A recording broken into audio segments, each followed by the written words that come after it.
Assalamualaikum, salam Indonesia. Di video kali ini, saya akan menampilkan sosok yang istimewa. Dia adalah seorang penulis novel, dan juga pebisnis. Penasaran dengan sosoknya? Tetap simak saluran Fadli Mengajar. Jangan lupa langganan, komentar, dan terpenting nonton terus channel ini.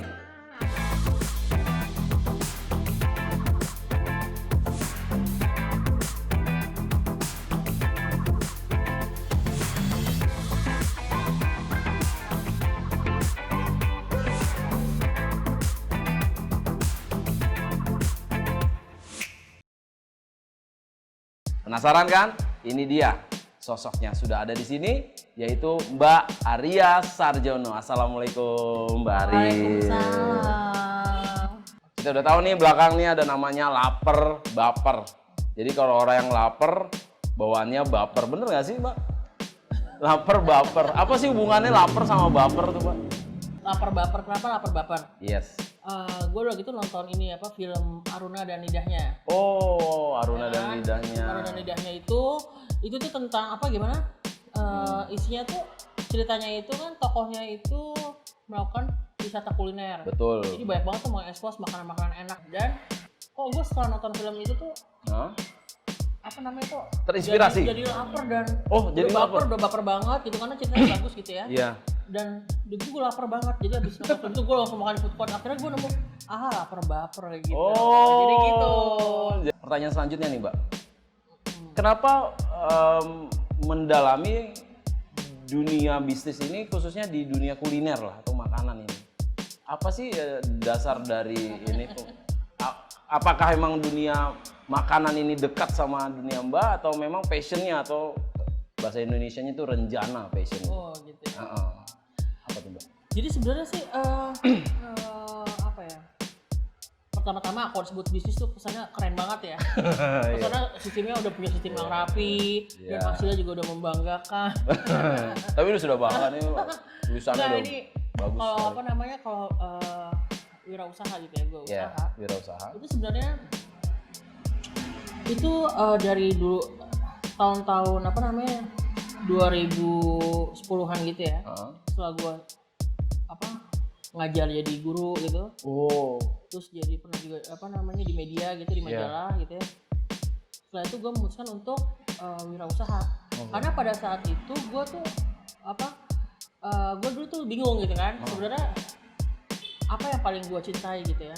Mengajar atau menulis gitu kan? Iya. Atau bisnis? Itu belum kepikiran. Oh, belum kepikiran malah ya. Jadi awalnya berarti dari mengajar dulu. Ya. Mengajar, terus apa namanya di penulis gitu, ya, jurnalistik. Di majalah gitu ya. Nah, setelah itu gue mikir pada akhirnya gue kayaknya pengen menjadikan menulis itu menjadi identitas utama gue. Nah akhirnya tapi gue harus menyiapkan diri gue dari mulai saat itu. Ya kan ibaratnya kita tidak bisa nulis dengan dalam tanda kutip ya kepala kosong gitu kan. Berarti gue harus menyiapkan diri gue banget untuk apa namanya menyiapkan bekal yang cukup lah untuk menjadi seorang penulis, sehingga akhirnya gue berwirausaha. Gitu. Karena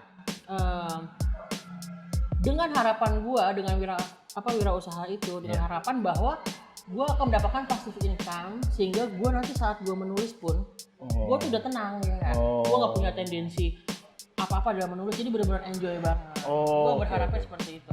Kan kita nggak bisa tutup mata bahwa dunia penulisan memang untuk putaran uangnya ini kayaknya agak kurang ketimbang dunia kuliner. Apa bisa dibilang begitu? Atau karena mungkin ya mungkin sangat menjanjikan ya, tapi mungkin buat penulis yang bener-bener mungkin emang sudah sadar banget dan sebagainya.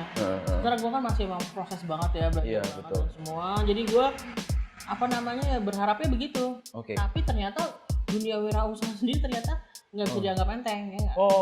Akhirnya gue justru banyak berkubang ya nggak? Berkubang ya? Berkubang, jadi malah justru gue aktif banget malah di dunia bisnis ini ya? Dulu saat gue usaha itu malah justru gue akhirnya jadi nggak sempat nulis sebenarnya. Karena memiliki dunia usaha itu sendiri memiliki dinamika yang sangat kompleks. Gitu. kan. Sementara kita konsen harus konsen, Yes, fokus yes. gitu ya. Sementara ternyata wirausaha itu bener-bener apa ya? Dari hulu sampai ke hilir. Oh, Itu harus dinamikanya dijaga ya. Bener-bener Istilahnya end to end ya, dari awal sampai habis itu benar-benar Iya. gini. Berarti menjalani bisnis ini bukan yang pertama, kalau khususnya di kuliner ya. Ada bisnis lain nggak sih sebelumnya, Mbak? Pernah juga tuh dulu mungkin usaha di bidang pendidikan ya. Oh. Bidang pendidikan. Masih nggak sih sampai sekarang? Enggak. Ortopedagog itu. Iya, juga. Tapi akan dijalanin lagi ya selain ini. Iya, kalau pendidikan itu mungkin apa namanya? Karena dulu kan gini, gua ngajar kan di SLB ya. Oh. Gradita. Gue pernah juga ngajar di PKBM gitu ya, Iya. buat anak pendidikan kesetaraan. Pernah juga ngajar di Yayasan Tunanetra. Oh. Jadi begini kawan Nusantara, latar belakang Mbak Arya ini ya. Beliau adalah lulusan dari Universitas Negeri Jakarta ya, pendidikan luar biasa. Ya. Nah, ini juga bisa menjadi benang merah ke novelnya yang berjudul The Beautiful Flow, tapi kita nggak bahas di sini, kita bahas kulinernya dulu. Oke, silakan, Mbak. Iya, jadi apa? Jadi waktu itu gue waktu ngajar di SLB ya, Iya, Program dan SLB. sebagainya gitu ya. Gue mengajar tuh gini, sementara gue tuh orang yang sangat kalau melakukan sesuatu tuh sangat nggak sabaran sama progresnya gitu. Oke. Progresnya ingin yang sesuatu yang cepat terlihat. Iya. Karena gue ngajar anak-anak kebutuhan khusus masih dalam hal ini mungkin labelnya ya, Down syndrome atau anak apa sih namanya, retardasi mental gitu ya. Banyak tingkatannya kalau di dalam Jadi anak luar biasa itu ya. Gini, maksudnya ini sampai butuh waktu berapa tahun, butuh waktu berapa lama, dan goalnya seperti apa ya nggak? Oke. Berarti itu plan itu menjadi penting ya, rencana itu menjadi penting sekali untuk. Dan gue merasa dengan program yang ada, dengan gue mengajar klasikal konvensional seperti ini, gue melihat di anak-anak seperti ini kayaknya progresnya ya nggak, gue nggak tahu nih ujungnya kemana dan berapa lama gitu. Sehingga saat itu tuh akhirnya gue melakukan proses pencarian ya, bahwa akhirnya gue menemukan bahwa ternyata apapun labelnya, ya mau Down syndrome, autis, hiperaktif atau apapun itu semua hanya label. Oke. Ya intinya ternyata semua itu problemnya tuh karena anak ini mengalami cedera otak gitu. Dan itu bisa disembuhkan gitu. Oke. Ada caranya gitu.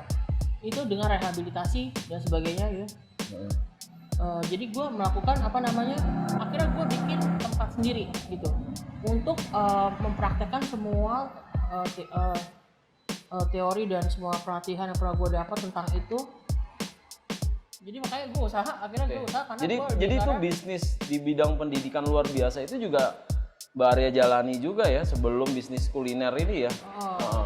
Karena kalau itu gue sih lihatnya nomor satu sih lebih ke arah ya memang itu usaha gitu ya, usaha, tapi nomor satu lebih ke arah gue punya dari pencarian gue itu gue melakukan sebuah metode yang gue pas dan itu nggak ada di mana-mana, sehingga akhirnya gue merasa ya mau gak mau kalau mau harus bikin sendiri nih seperti, dan alhamdulillah itu sudah banyak berhasil gitu. Oh, kawan Nusantara, jadi Mbak Arya ini juga seorang ortopedagog yang mempunyai satu metode yang mungkin aja menurut Mbak Arya ini belum dilakukan sebelumnya, dan beliau ini juga langsung membuka satu usaha dalam pendidikan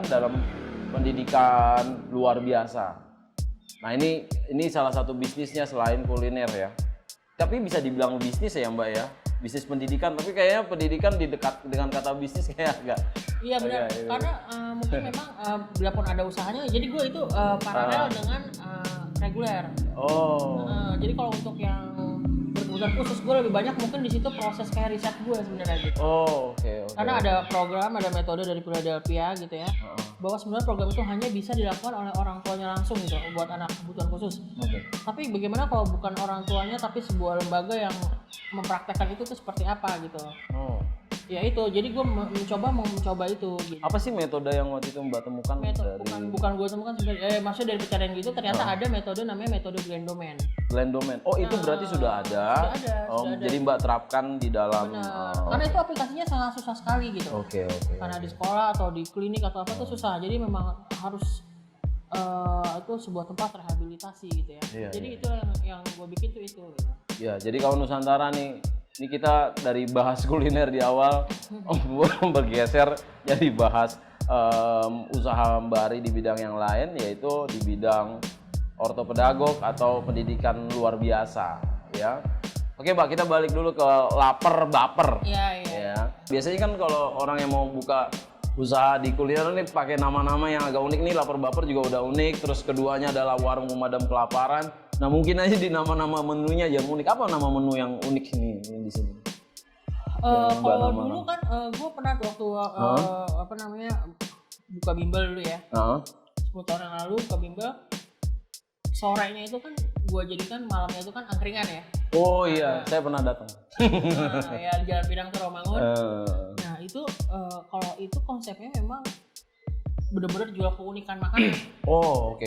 Jadi bener-bener nama-namanya kan lu heboh-heboh gitu. Iya, ya. iya. Jadi emang bener-bener unik. Apa contohnya waktu itu? Apa ya? Ayam. Mungkin jus konde ratu. Gitu. Jus konde ratu. Oh iya, jus konde ratu. Gimana tuh? Itu maksudnya jus konde ratu tuh gimana? Ada juga konde gitu kayak di kepala. Ada juga susu perawan tancap dulu.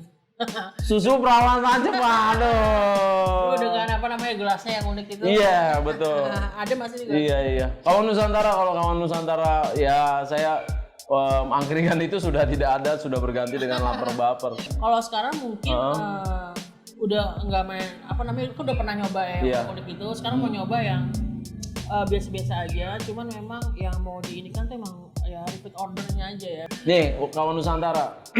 Lapar baper ini ada di jalan apa namanya? Bari ya? Pisangan Lama 3. Pisangan Lama 3. Nah, di Pisangan Lama ini banyak sekali usaha-usaha yang ada kesamaannya, yaitu bidang kuliner, lalu di bidang minuman, banyak. Nah, jadi ini salah satu kios atau warung yang agak beda dengan yang lain, yaitu dia lapar baper walaupun menu andalannya ayam geprek gitu.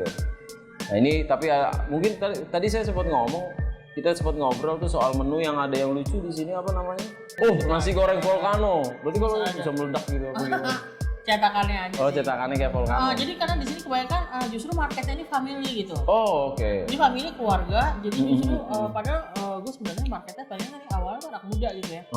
Makanya gue jadi dengan kalau dibikin unik-unik malah nggak cocok gitu. Karena kebanyakan family. Gitu.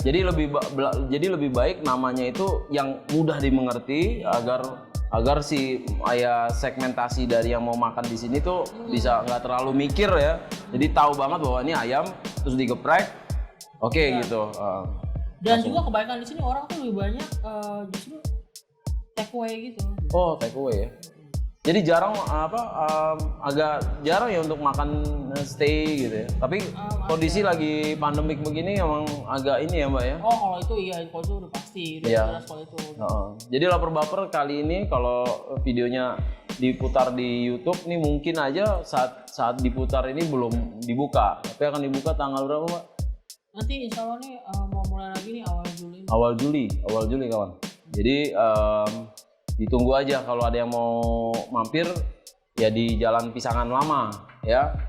Nah, oke Mbak. Jadi kiat bisnis kalau saya bisa rangkum yaitu pertama strategi atau rencana dari Mbak Ari ini. Jadi Mbak Arya ini sudah mempunyai pengalaman banyak sekali di bidang pendidikan.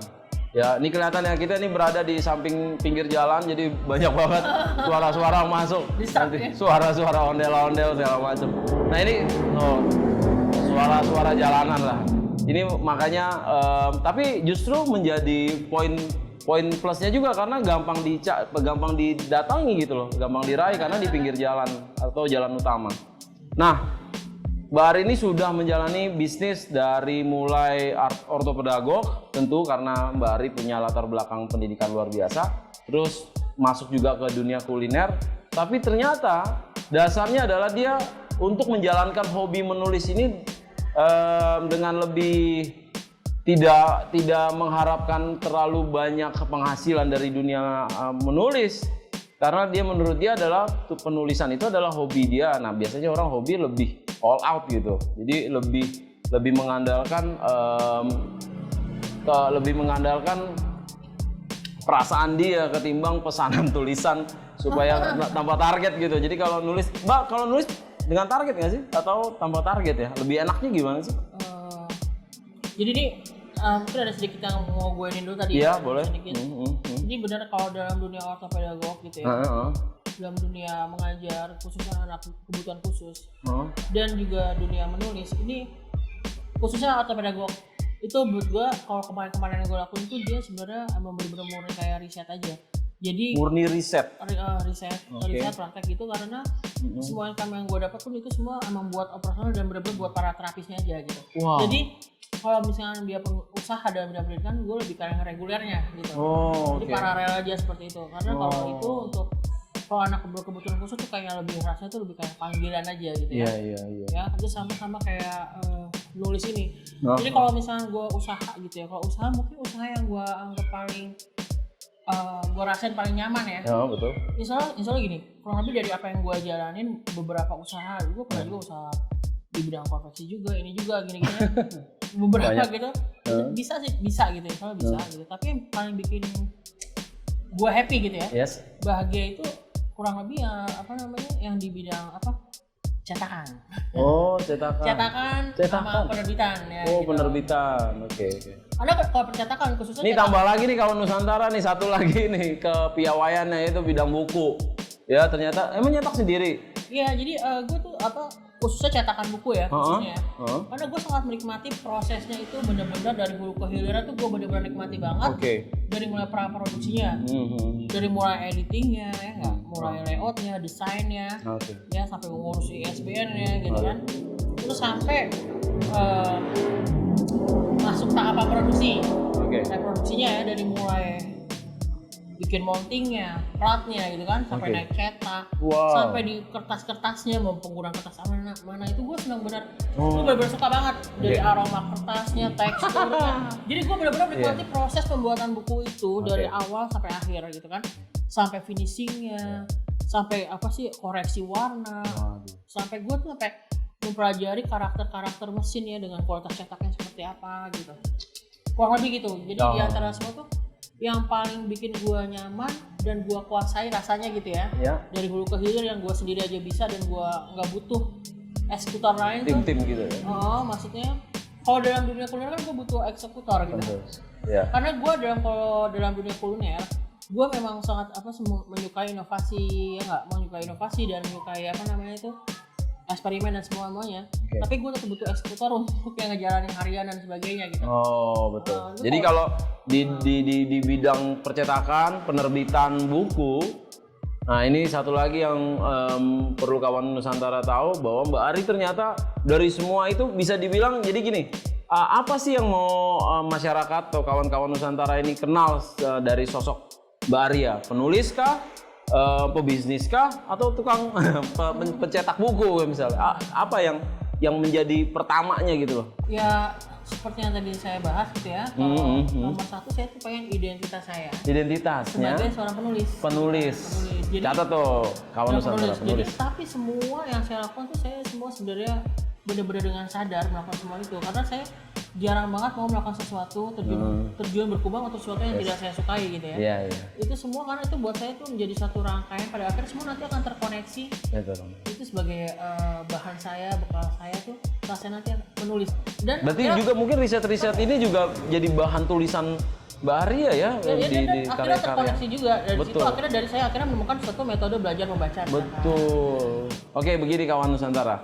Berarti seluruh aktivitasnya Mbak Arya ujungnya atau targetnya tujuannya adalah kepenulisan ya. Betul. Jadi karya yang paling utama menurut Mbak Arya adalah menulis. Ini terhubung sama video-video saya sebelumnya, yaitu keterampilan menulis adalah menjadi satu keterampilan bahasa yang harus dimiliki sama manusia. Tapi menulis itu adalah di ujung dari keterampilan lainnya ya. Tadi kemarin di video-video saya sebelumnya udah pernah membahas menyimak, berbicara, lalu membaca, dan ujungnya adalah menulis. Jadi kawan Nusantara tuh menulis itu jadi penting. Nah, penasaran dengan hasil tulisannya, yaitu ini nih, karya The Beautiful Flow. Kita akan membahas ini di video saya selanjutnya. Tetap simak ya. Salam Indonesia.